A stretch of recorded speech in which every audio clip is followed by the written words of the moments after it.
have. Yeah. Meanwhile, yesterday, Ted Koppel had about, I guess he's on CBS now, and he had the CBS Morning Show, and he did a feature on why Americans are so divided in this country, at which time he decided to sit down with Sean Hannity, and for some reason Sean said yes. So Sean sits down with him for 45 minutes, and they take out... That was a waste. He should have sat down with him for a minute. Right. They only aired a minute. But we do know this. We know what it's like to put together a long story and only have to use one soundbite, so I get that. But listen, you have to be fair. Yeah, but I don't think this is. Listen. We have to give some credit to the American people that they're somewhat intelligent and that they know the difference between an opinion show and a news show. Yeah. You're cynical. Look at that. Yeah. I am cynical because, you know... You think we're bad for America? You think I'm bad for America? Yeah.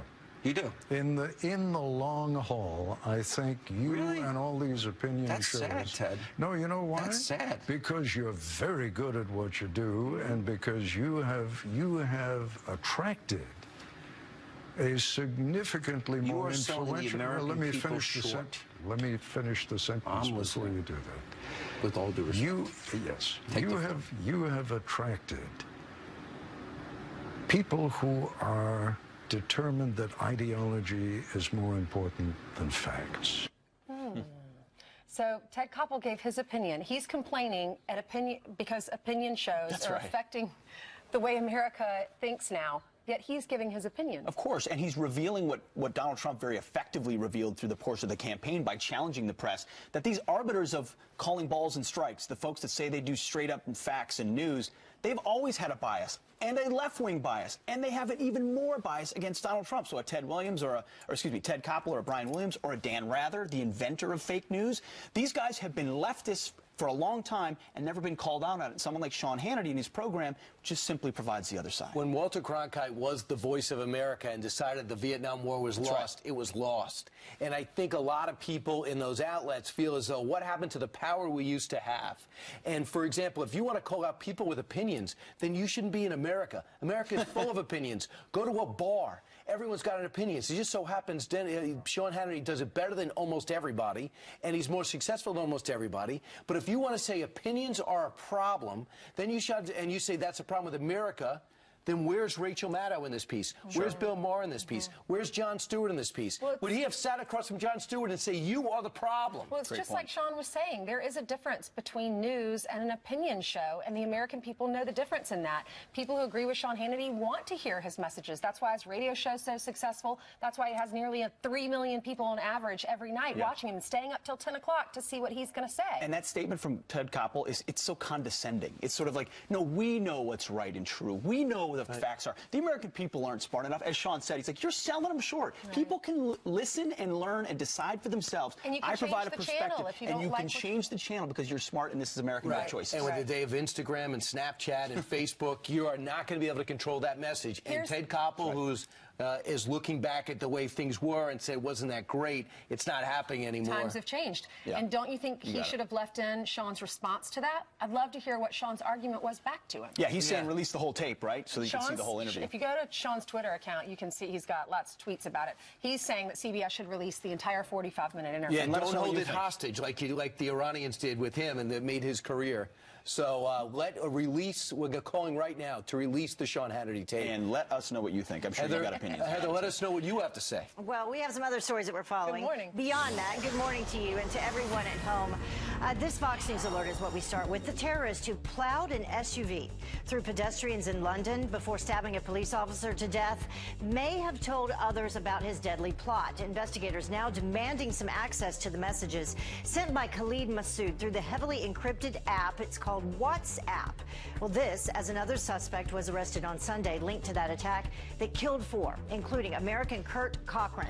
And then just moments ago, the family of Cochran's wife, Melissa, held a news conference from London where she remains hospitalized, saying this about her condition. Her health is steadily improving, and she has been strengthened by the presence of her family. She is so grateful for the outpouring of love and generosity. And Melissa and Kurt were the first pedestrians hit on the Westminster Bridge. Our prayers continue for her. Well, the Trump administration intensifying its fight in the war on terror, sending additional troops to Iraq and Syria to help take out ISIS. Well, the Prime Minister of Iraq vowing that the disgusting terror group will be obliterated, quote, within weeks. And he credits President Trump. President Obama didn't want to get involved in the first place. Well, I think at the moment there is understanding that Iraq is an ally, and we should keep on working with Iraq to support Iraq to stand against terrorists. Now, the 200 additional troops are part of the U.S. Army's elite airborne division. Getting a lot of attention this morning. That was CBS. That was on CBS, the morning show. Sean Hannity and Ted Koppel going back and forth about, hey, are you bad for America or not? That's what Ted Koppel is alleging Sean Hannity. The problem is he only gave him 44 seconds when he sat down with him for 45 minutes. That's right. Exactly. Go to Sean's Twitter page and see how he responded. But let's bring in Dana Lash. She is the national spokesperson for the NRA and the host of Dana on Blaze TV and has a successful radio show. Good morning to you, Dana. Good morning. Thanks for having me. You're welcome. What'd you think about that? It seemed weird. I grew up watching Ted Koppel be one of the most biased reporters, biased anchors in America. And so for him to kind of turn that around, it was one of those moments where you do a double take.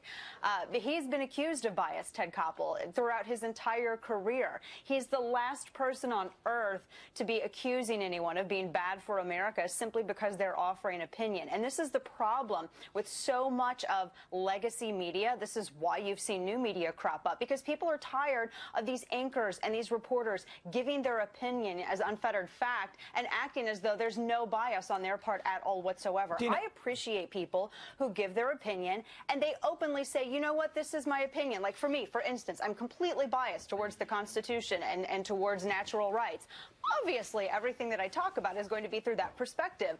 That's the difference between people like me and people like Ted Koppel, is that we're honest, whereas they are not. Is he just utterly and completely unaware? I mean, is he just no self-awareness that he himself would also have a bias?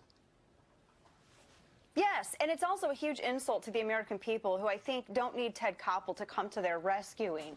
We don't need Ted Koppel to save us. We're smart enough to figure out what is propaganda and what is not. And for someone like Ted Koppel to act as like the ombudsman now, it seemed, considering everything that he's done to contribute to this problem, that's the height of hypocrisy. No. But his view is, I like the way things used to be, where the New York Times was it, and then we could debate about the New York Times being the standard. They actually reached out to the New York Times to straighten out America. But in the big picture, you know what? I love the topic, though, and I think it's 100% true, Dana. Do you find the fact that in that piece they expose that Democrats and Republicans don't even want to hear the other person's argument a lot of times, and that is showing a divide, a lack of listening? Do you buy the premise of the piece? I think there is some truth to that. I mean, there's always a grain of truth in some of these accusations.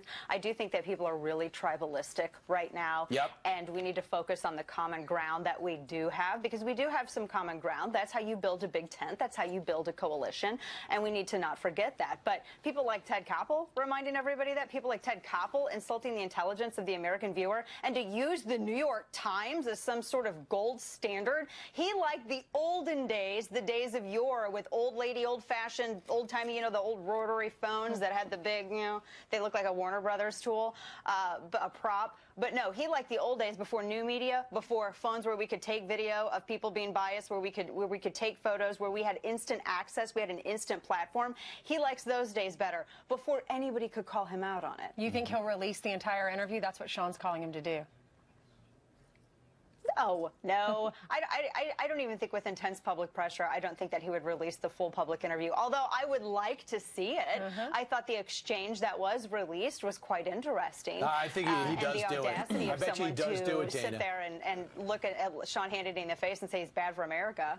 Dana, moving on to another topic, speaking of tribalism, some Trump supporters yesterday, not them, but the divide, spread out across the country for rallies to show they're not the least bit discouraged. They want to support this president. They believe in what he's doing. And yet when they do so, they're met with pepper spray in the face. We had Jennifer Sterling on. She organized one of those rallies in California. She joined us earlier on in the program. This is what she said about that. These folks were bullies, and they were violent bullies, and they were the ones that were arrested, not anyone in our group. The silent majority is ready to stand up and stand out for what's right. You know, I think that most of us have the same like-minded feelings that, you know, the good will outweigh the bad, and we believe that, you know, with God and law and order and respect for the people that, you know, do what they do, our country could be great again. You know, we picked up that tagline, Make America Great, because who would not want that? Everybody could benefit from everyone uniting. Those are pictures of peaceful protesters supporting President Trump being met with pepper spray in the face from thugs. You want to talk about a divide and visceral hate? That's what it looks like. Mm-hmm. The violence is the language of the left, and it always has been. Let's go back to even pre-2009, 2008. During the election, there was intimidation at voter polls. We saw intimidation all throughout the general election campaign. Look at the grassroots movement. I've organized many a protest, and out of all of the accusations that the Tea Party had and that grassroots voters had, I'll tell you that there was nothing to prove. We had no arrest for assault, no arrest for battery. And Trump supporters, they just want to go out and support their president. But the left is so intimidated, they're so intimidated about a differing point of view that they have to shut them down with violence.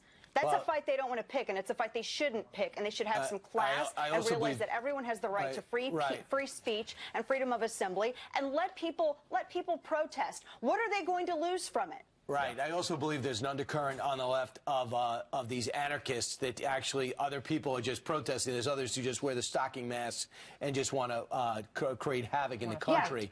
And sadly, a lot of them represent the next generation. But Dana, real quick, who's the winners and who's the losers? From Chicago. Yeah. Who's the winners? Who's the losers in this healthcare debacle?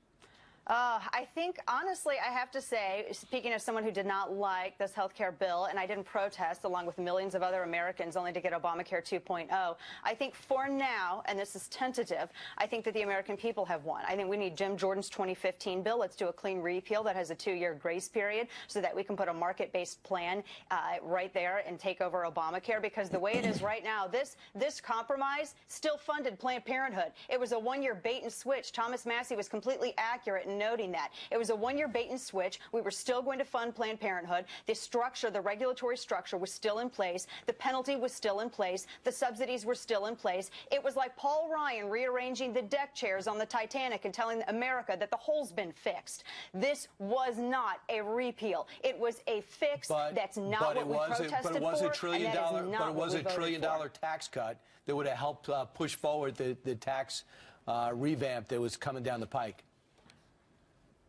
We can still do that. That can still be done. I didn't buy that coming from some of the establishment and folks like Paul Ryan in the House. I didn't buy that was going to be a hurdle for tax reform, because you still have time with Jordan's bill. There have been other compromises that were better. And look, I'm not a purist. I know that I'm not going to get everything I want, but we have to realize you can't get even a percentage of what you want with the same regulatory structure in place. And a 1-year pause on funding Planned Parenthood? Come on, that's no deal. We can do better. But, you know, that's Jim what Jordan's we elected plan never would Republicans have for. gotten. That's what we have this administration for. But Jim Jordan's plan never would have gotten past the Senate. They always say that, though. We heard, Brian, in the past that, well, we have to have the House in order to repeal Obamacare. We got to have the House and Senate. Now we have to have the House and Senate and the White House. And now we're hearing from Republicans that, oh, well, if we pass it, then, well, you know, you still have 60 votes, we're going to have to be able to just do a fix. Otherwise, we're not going to be able to get tax reform. They keep changing the story every time. They need courage. They need a spine. They need to do what they were voted for. Remember in 2010, everyone said that they were going to lose big in 2010 when they stood up. And they stood up, and what happened? It was us grassroots conservatives, it was us Republicans that gave them that majority in the House. And we turned around, gave them the majority in the Senate, and we gave them the White House. So now it's time to see some results. Let's do a little bit better. Like I said, I'm not expecting a full-on 100% everything I want, but let's at least get rid of that structure. And out-of-control spending is still going to be there. That's how a lot of voters feel. Dana, thank you very much. Thanks, Appreciate Dana. it.